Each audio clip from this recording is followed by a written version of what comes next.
Bonjour à tous, merci de nous rejoindre pour Ici l'Europe dans cette première partie consacrée à l'agriculture européenne, car la politique agricole commune réformée prend ses marques cette année. Avec 60 milliards d'euros par an au total, le budget de cette PAC représente toujours 40% des dépenses de l'Union européenne, mais elle s'est réorientée, nous dit-on, pour répondre aux défis du verdissement, du climat.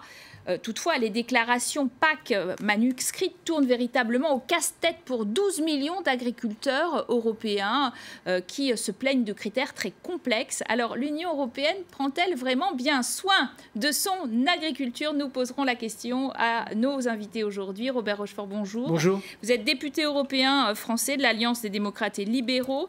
Vous êtes face à Lucille Schmitt.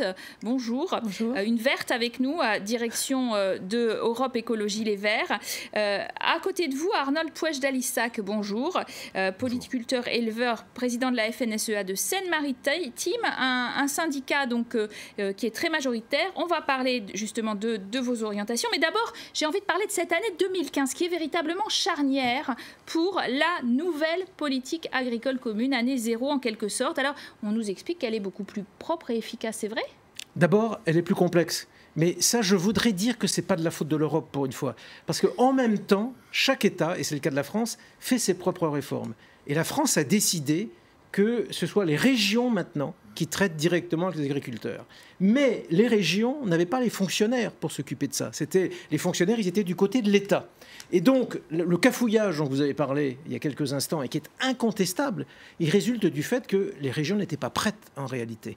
Donc, on s'est retrouvé avec un calendrier imposé qui se terminait le 15 juin, avec en face des interlocuteurs qui n'étaient pas prêts pour répondre à toutes les questions des agriculteurs. Les dossiers pour la France, on a compris que c'était un peu compliqué. Mais est-ce que vraiment il y a un mieux pour vous entre l'ancienne et la nouvelle PAC pour la FNSEA, votre syndicat, par exemple? Un mieux, ce sera toujours difficile pour un Français de dire qu'il y a mieux, parce qu'on est dans une Union européenne où parce qu'on est des râleurs, vous pouvez le dire. On partage de plus en plus les choses avec les autres pays, et il y a un effort pour redonner de plus en plus d'argent européen aux pays de l'Est. Donc il y en a un petit peu moins en France avec cette nouvelle PAC, un petit peu moins.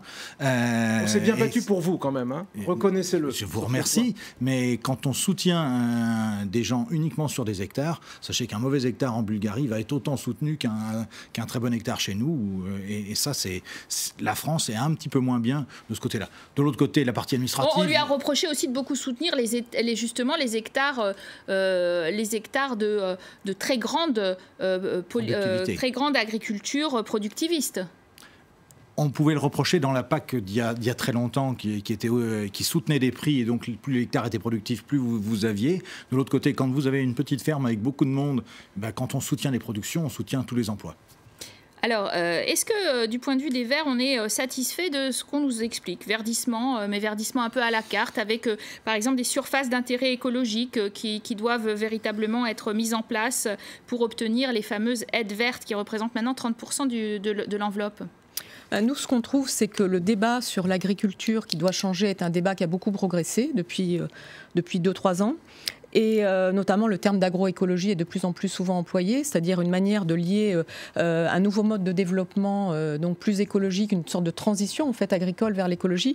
Et on était très intéressés par les débats. Au moment où ensuite les décisions ont été prises, on voit bien, ça a été rappelé par M. Rochefort, que les intérêts politiques de chacun reprennent de la vigueur et qu'en quelque sorte la PAC qui est ressortie est une PAC de transition. Donc nous, on espérait plus en termes de développement d'une agriculture moins intensive, moins utilisatrice de pesticides, qui développent le bio. Donc on est à moitié déçus et en même temps on est très content que le débat progresse. Mais ce qu'on observe, c'est que le terme d'agroécologie est employé d'une manière un peu à géométrie variable, en fait, comme c'est un terme compliqué et qu'au fond personne ne sait vraiment ce qui recoupe exactement, selon la personne qui l'emploie, on peut dire qu'on fait de l'agroécologie, c'est ce que dit Stéphane Le Foll, mais quand il le dit devant les agriculteurs, c'est souvent un peu différent du sens qu'il lui donne devant les écologistes.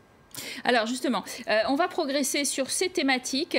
Quel modèle agricole promeut vraiment cette nouvelle PAC? Et puis surtout, est-ce qu'elle permet un niveau de vie décent aux agriculteurs? Nous allons faire un détour dans une exploitation laitière en Finlande. Une Finlande inquiète de l'embargo russe sur les produits européens, aussi de la fin des quotas laitiers. Un reportage signé Alix Le Bourdon. Hop hop, Début de la traite dans cette ferme laitière du sud de la Finlande. Annele passe toujours autant de temps à bichonner ses 30 vaches, mais sa production n'est plus rentable. Depuis l'été dernier, la Russie a fermé ses frontières aux produits alimentaires européens. Résultat, une chute importante du prix du lait, de 45 à moins de 35 centimes d'euros le litre. Avec le prix d'avant, notre revenu laitier tournait autour des 10 000 euros par mois. Aujourd'hui, on n'est plus qu'à 6 ou 7 000 euros environ. Pourtant, Annele s'estime chanceuse. En plus de son cheptel de vaches laitières, la fermière dispose de 300 hectares de champs de céréales. Sans ce revenu, elle ne pourrait pas se verser de salaire à la fin du mois. Et puis nous, ce qui nous sauve aussi, c'est qu'on n'a pas de dette. On n'a pas investi de grosses sommes récemment sur notre exploitation. Contrairement à beaucoup de producteurs laitiers comme Tapio, ces derniers mois, il a réalisé des travaux d'agrandissement de sa grange. De 60 vaches, il est passé à 80. L'éleveur voulait se préparer à un changement de taille dans l'Union européenne, en vigueur depuis le 1er avril. On savait que les quotas laitiers allaient être supprimés. Alors on a essayé de réagir à la ferme en augmentant nos capacités. On pensait ainsi compenser la baisse des prix du lait qui allait inévitablement résulter de la levée de ces quotas. Le problème, c'est qu'on n'a pas pu anticiper la guerre commerciale. Et l'embargo déstabilise toute la filière. L'entreprise Valio exportait 1/5 de sa production en Russie. Aujourd'hui, le lait destiné aux pays voisins est transformé en poudre ou en beurre, des produits moins rentables qui font chuter les marges de la coopérative laitière. La direction va devoir licencier 320 de ses employés. Si on avait continué sur la même lancée, on aurait pu augmenter notre part de marché en Russie. Aujourd'hui, nous n'avons aucune certitude sur la levée de l'embargo, donc nous devons chercher d'autres marchés. Depuis le début de l'embargo, les producteurs laitiers ont reçu 35 millions d'euros d'aide financière de la part du gouvernement finlandais et de l'Union européenne. Pas assez pour sortir la tête de l'eau.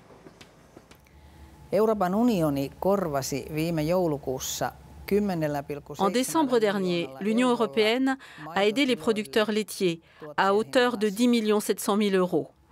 Mais ça n'a couvert que l'équivalent d'un mois de perte. Déjà fortement affectés par l'embargo, les éleveurs finlandais attendent maintenant avec inquiétude l'effet de la suppression des quotas laitiers. Ma plus grande crainte, c'est que la production de lait dans l'Union européenne augmente de manière incontrôlée et que le prix du lait reste donc bas sur le long terme. Une perspective particulièrement difficile en Finlande, où les coûts de production sont très élevés.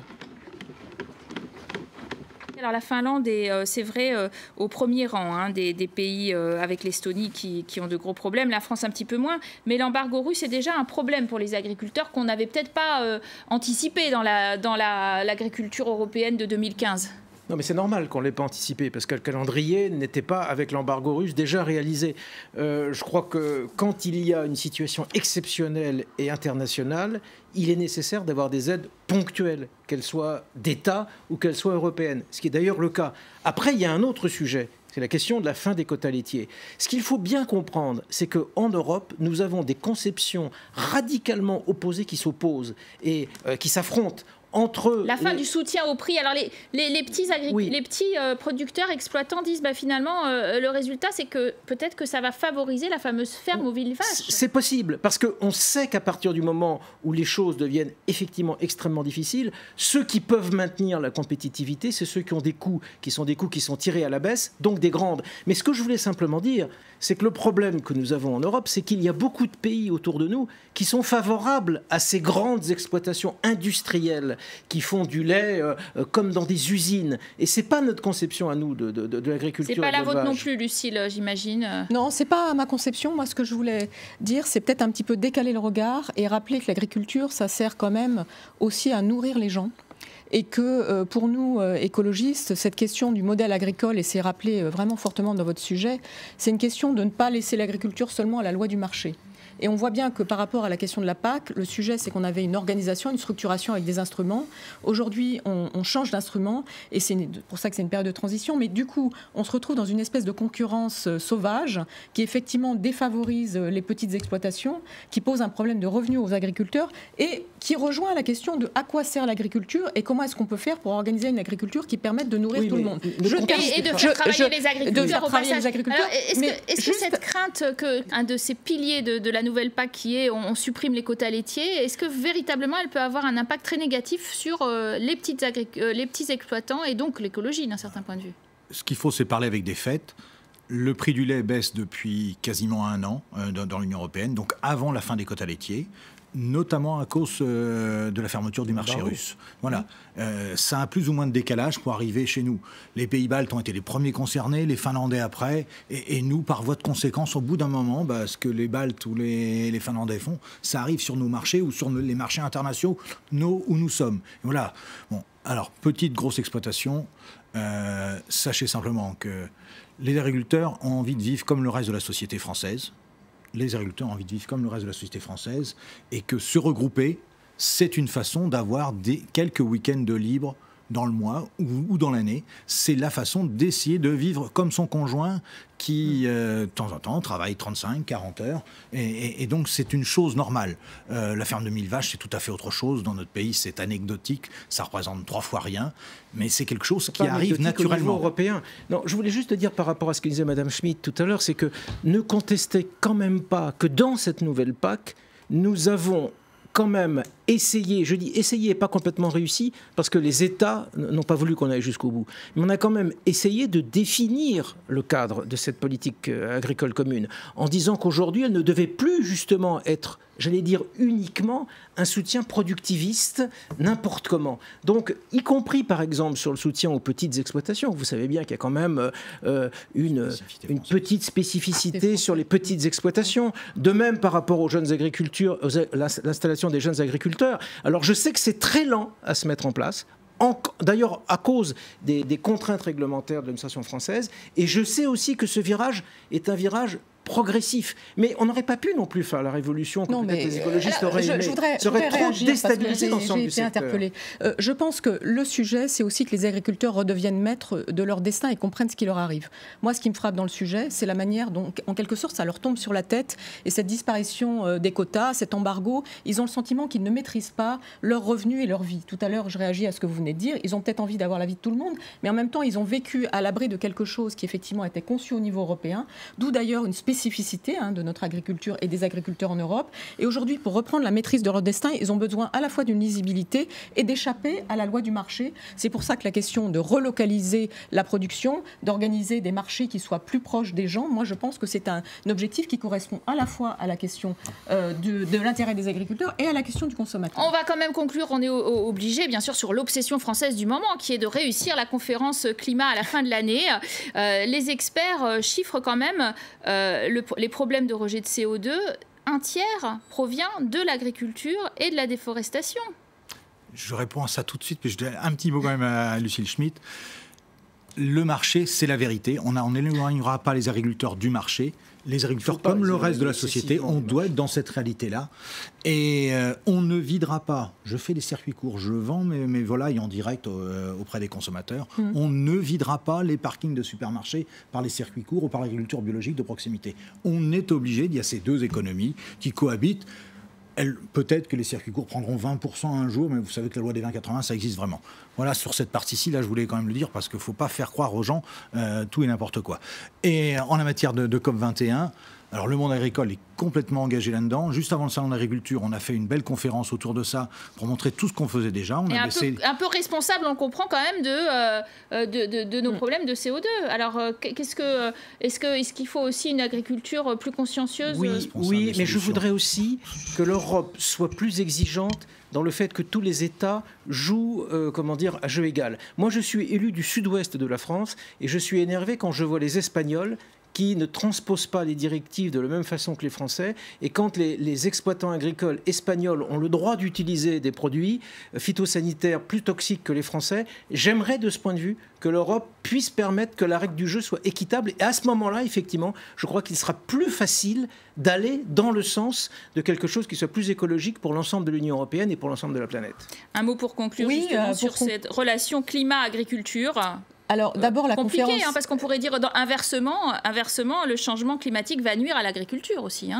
Dans ce sens-là, ça marche aussi. Ce qui est important, c'est une conférence mondiale. Donc la question des pays du Sud, de la sous-alimentation, de la malnutrition est une question essentielle qui est en lien avec la question climatique. Le dérèglement climatique touche aujourd'hui d'abord des gens qui sont pauvres dans des pays où il y a des problèmes de nutrition. Et le dérèglement climatique cause déjà des problèmes supplémentaires de nutrition, par exemple au Bangladesh avec la fin des rendements sur le riz. Donc on est face à un problème qui concerne le Sud. Et là-dessus, moi je pense qu'il faut inviter l'Europe à faire preuve de solidarité. Et ça renvoie à ce que j'avais essayé d'esquisser tout à l'heure sur les objectifs d'une politique agricole commune par rapport à des objectifs mondiaux, mais qui ne sont pas seulement ceux du marché. Là-dessus, on est en désaccord et peut-être on refera un débat sur le fait qu'aujourd'hui, ce qui compte, c'est aussi d'assurer la subsistance de l'ensemble de l'humanité. Vous savez qu'on est dans une agriculture qui, aujourd'hui, par rapport à la loi du marché, conduit à des gaspillages massifs. Il faut lutter contre ça. Merci à vous d'avoir été en notre compagnie pour cette émission. Merci à vous de l'avoir suivi. Vous restez bien sûr avec nous. Dans quelques minutes, une seconde partie avec pour grand invité l'ancien patron de l'Organisation mondiale du commerce. Il s'agit du Français Pascal Lamy. À tout de suite, juste après la pause.